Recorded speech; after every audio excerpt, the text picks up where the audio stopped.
Валерий Евгеньевич, у вас есть вопросы к представителю? Можно сидя. Я хотел Присядьте. не то что вопрос, а пояснение дать, как раз по последнему, что может обращаться в Международный суд даже при отсутствии мотивировки решения кассационной инстанции. Это не так. Как раз при обращении в Международный суд требуется мотивировка решения. Там не примут жалобу, если там отсутствует мотивировка решения. В международных судах это вообще считается нонсенс. Отсутствие мотивировки является... Поэтому... Валерий Евгеньевич, вы эти вещи можете высказать в своей заключительной речи.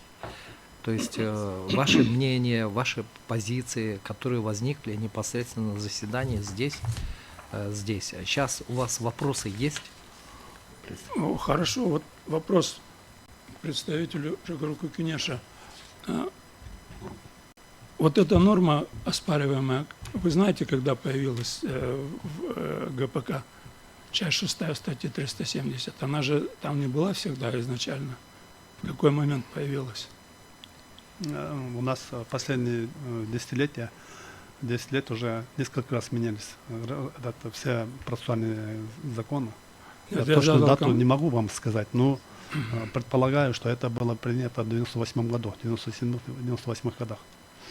Нет, я как раз в ходатайстве указывали, в 2017 году был принят кодекс, гражданско-процессуальный кодекс, и в нем появилась эта норма. До этого она отсутствовала. В ней была та же норма, что вот присутствует сейчас в тех, которые я процитировал, Таджикистан, Туркменистан, РФ, что обязан указывать, мотивировать. А в связи, она обычно, когда поправку вносят, меняют норму, там в справке обоснования указывают причины, а когда меняют кодекс, там не указали причину, взяли, просто убрали эту норму, заменили это, и все. И она оказалась, эта норма. Ну, Валерий Евгеньевич, мы не можем сейчас сказать, что утверждать, что не указали причину там. При принятии законопроекта законодательным органом все тщательно изучается, проходит, соответственно, в нескольких чтениях и даже в комитете рассматривается. Участвуют все заинтересованные лица и ставится справка, обоснование должно быть там, и заключение должно быть. И на основании этого принимается закон. То, что вы не должны заблуждать суд, что там причины там, изменения этого закона не было. Но мы не можем сравнивать с Узбекистаном, с Таджикистаном, где у них там кассационная инстанция мотивирует свое решение. Я изучал, и в Российской Федерации тоже там, у них там совсем по-другому там, хотя у нас одна система права, романо-германская система права, и схожее право у нас. Но это не означает, что мы должны последовать их примерам. Поэтому то, что вы утверждаете, вы не можете, вас исключили, вас запретили дальше обжаловать решение суда, поскольку мотивированное решение отсутствует. У вас мотивированное решение на руках присутствует. У вас есть первая инстанция, у вас есть во второй инстанции там, ну, кассационная инстанция проверяет только в части нарушения процессуального материального права и все. А дальше кассационная инстанция не имеет права исследовать другие доказательства там, требовать там.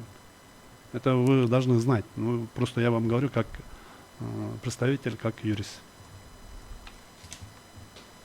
И вы вполне имеете право, имея на руках решение двух инстанций, обжаловать дальше в Международный суд. Ну, что пройти в Международный суд, это много процедур должны проходить.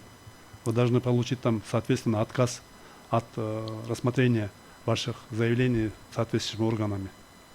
И вы правильно заметили в своем выступлении, что раньше было президиум Верховного суда, что они могли перепроверить, пересматривать решение кассационной инстанции.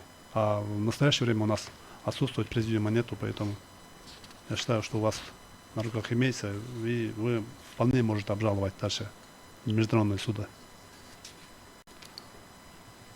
Я опять не согласен. Опять же требуется мотивированное решение кассационной инстанции. Первой инстанции не требуется решение, оно вынесено в пользу. Зачем его обжаловать? Валерий Евгеньевич, да. Эта полемика может продлиться бесконечно.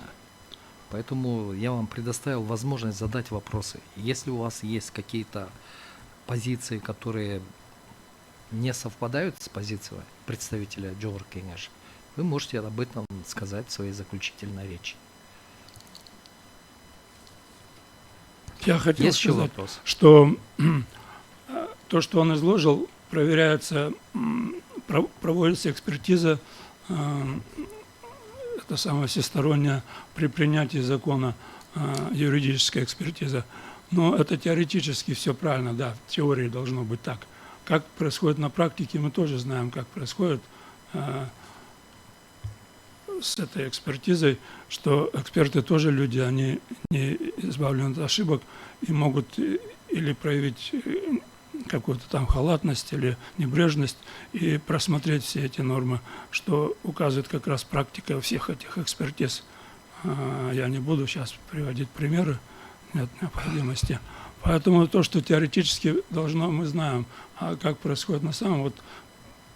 Вот пример, пожалуйста, это норма оспариваемая попала в Гражданско-процессуальный кодекс, и она привела к тому, что узаконили незаконное решение, и невозможно теперь его обжаловать никаким образом. Валерий Евгеньевич, вам была предоставлена возможность выступить полноценно, да? Вы Да. согласны с этим, да? Вам будет еще раз предоставлена возможность выступить полноценно. Вас никто ограничивать в этом не будет, если вы будете это все делать уместно, в соответствии с процедурами, которые установлены в Конституционном суде. Сейчас у вас есть вопрос еще к представителю Джогор Кеңеш? Ну, сейчас нет уже больше. Уважаемые судьи, есть вопросы к представителю Джогор Кеңеш? Присаживайтесь.